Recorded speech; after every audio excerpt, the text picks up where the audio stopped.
bien dans mon immeuble, avec Loiselet et Desgremont présente. Sud Radio, les incontournables de la copropriété, Thomas Binet. Bonsoir, nous sommes avec notre consultant Philippe Loiselet, patron de Loiselet Desgremont, qui nous informe tous les vendredis soirs sur l'ensemble des sujets liés à la copropriété. Et on aborde aujourd'hui un sujet que les copropriétaires ont parfois du mal à comprendre, du mal à saisir, les fameux documents comptables en copropriété. Bonsoir Philippe Loiselet. Bonsoir Thomas Binet.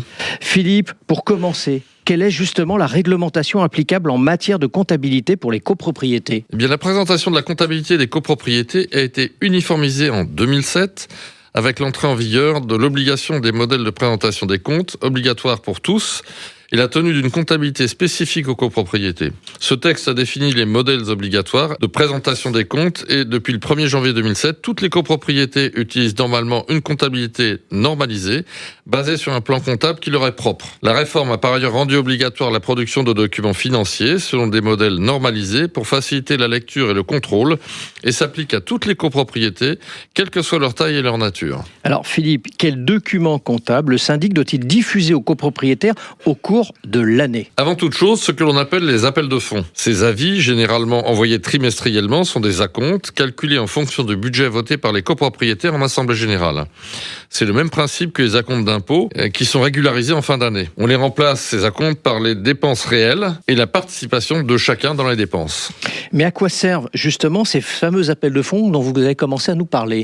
Les appels, généralement envoyés trimestriellement, servent à financer les charges courantes et parfois des dépenses exceptionnelles. Le syndic doit aussi fournir le budget prévisionnel, présenté en assemblée générale, qui permet à chacun d'anticiper les dépenses futures. Ces documents, s'ils sont simples en apparence, sont fondamentaux pour la bonne compréhension de la gestion de la copropriété.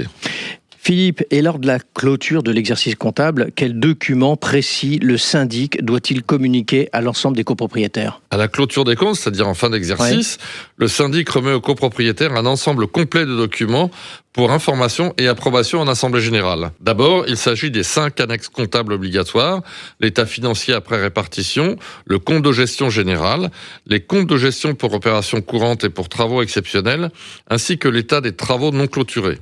Ces annexes offrent une vision précise et détaillée de la situation financière de la copropriété et des opérations réalisées.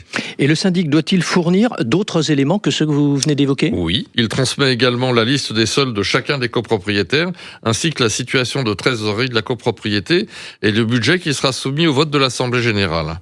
En complément, les copropriétaires peuvent demander à consulter le grand livre, le livre journal et la balance générale, qui enregistrent toutes les écritures comptables effectuées. Ces documents sont consultables chez le syndic selon des modalités qui sont fixées en assemblée générale.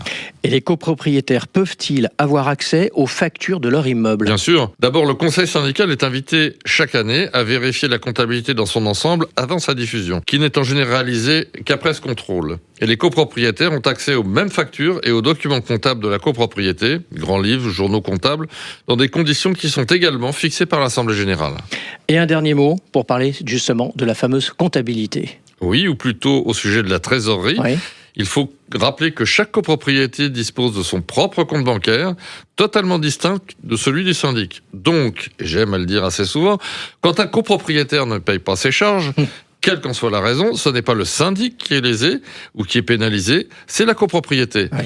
Avec des risques de situation très critiques, car le syndic peut se trouver dans une situation où il ne peut pas payer les fournisseurs, qu'il s'agisse de l'eau, de l'électricité, du chauffage ou des prestataires intervenant dans l'immeuble. Alors, payez vos charges pour éviter les vrais problèmes dans votre copropriété et les poursuites judiciaires jamais très agréables.